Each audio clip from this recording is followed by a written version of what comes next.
are leading to that by the impulse of discovery and the drive to understand. In the science of the mind, the last frontier belongs to the spiritual sphere. But for the sake of making the field a hard science, psychology from the start distanced itself from subjective, unquantifiable, and mysterious elements of human life, dispelling spirituality as a destructor in the quest for knowledge.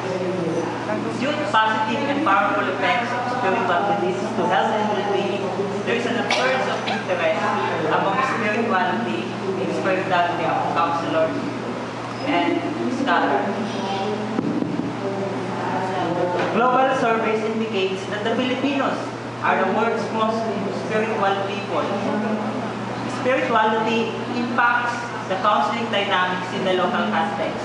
Research also indicates that it's the main source of coping and buffer in stress among Filipino counselors and clients alike.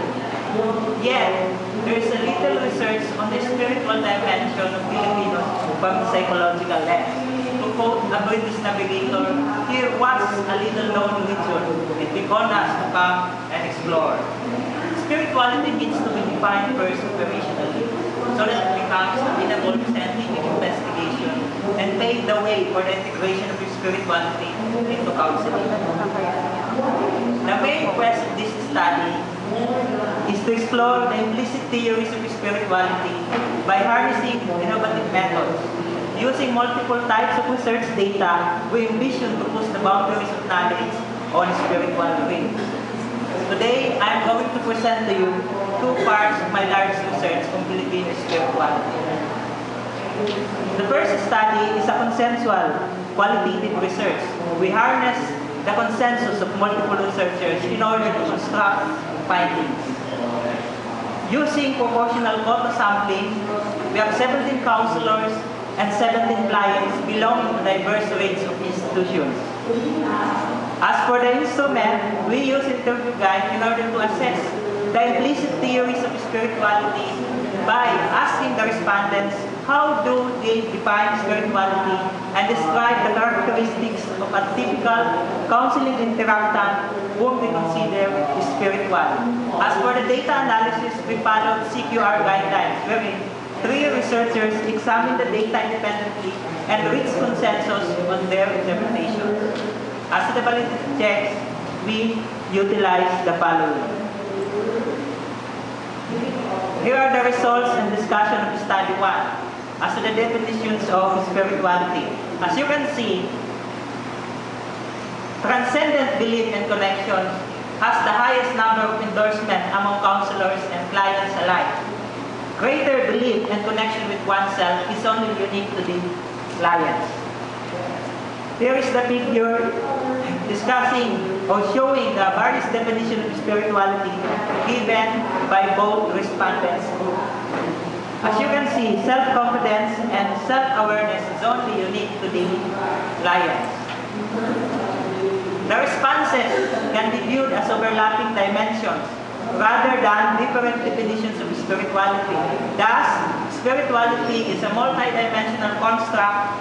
It represents a series of interrelated elements that work together in order to form a cohesive yet intricate whole.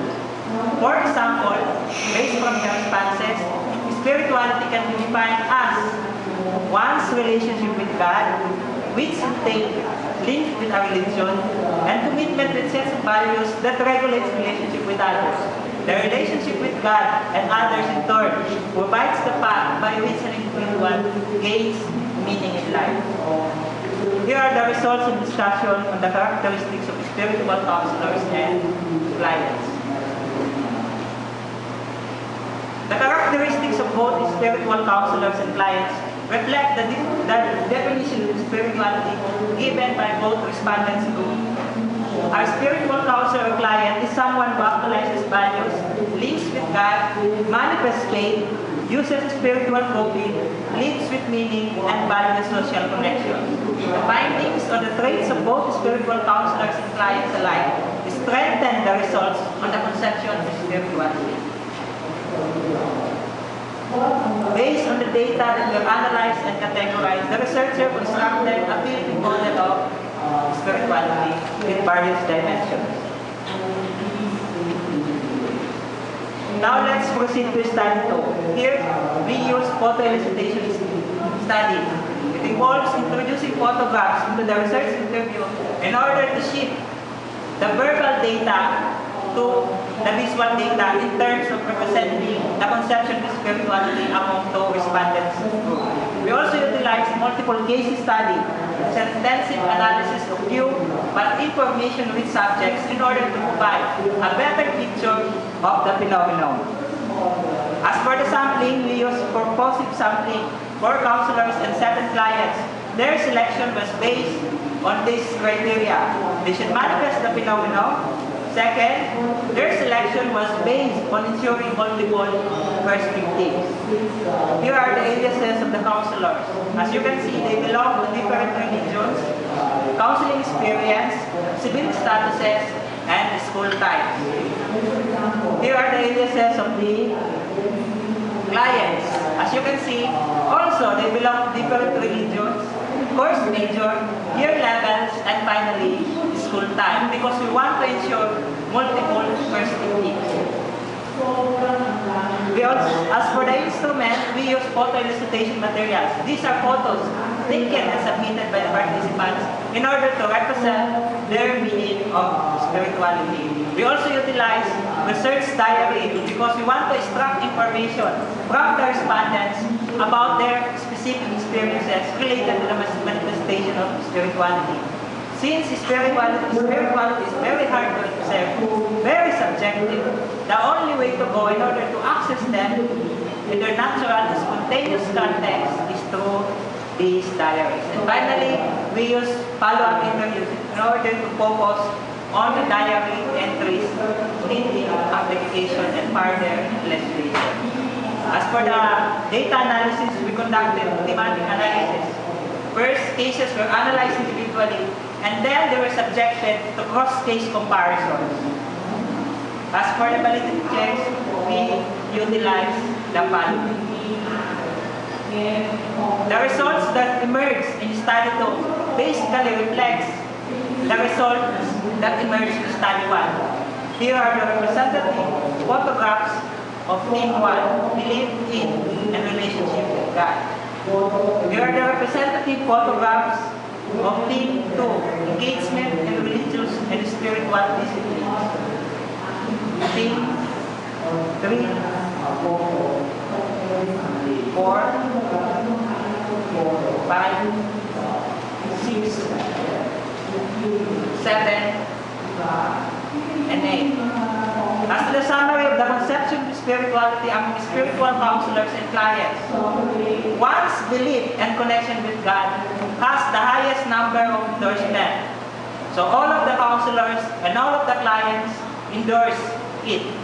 Greater confidence and connection with oneself is only unique to the clients. As to the summary of meaning categories, again, transcendence or belief in connection with God has the highest number of photographs taken and submitted by the participants. Approximately 1/3 of the photographs were placed in the transcendence category, 1/4 in the religiosity category, 1/5 in the values category, and the remainder in the community, nature, meaning, physicality, and self categories. Participant choice of the photographs in order to represent their meanings of spirituality parallel the themes that emerged during the data analysis of the interview transcripts. Now let's proceed to the case study. Here is the synthesis of the characteristics of spiritual counselors. 4 strongly believes and connects with God and puts values into practice. 3 engages in religious activities. 2 connects with others. 1 finds meaning in life and appreciates nature. Now let's go to the characteristics of a spiritual counselor. Here is the synthesis. 7 believes in and connects with God and involves in religious or spiritual discipline. 6 manifests values. Other indicators cited are the following.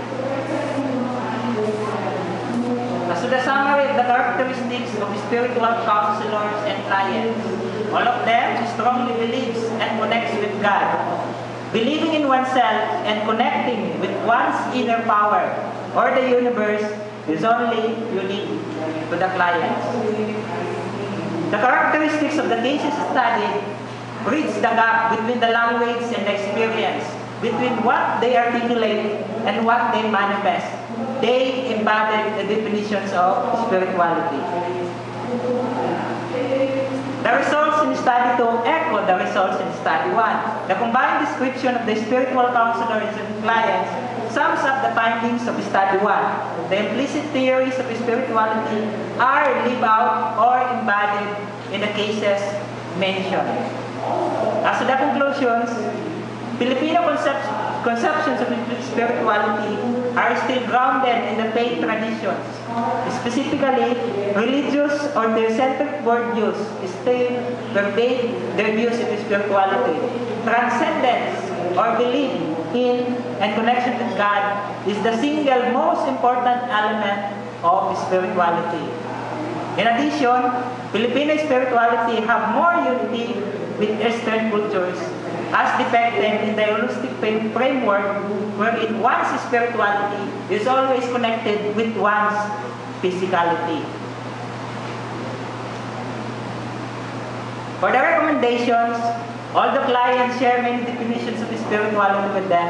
Counselors should also consider a few number of students espousing different spirituality. The themes that emerge can be used as a base in order to build an indigenous measure of spirituality for the Filipinos.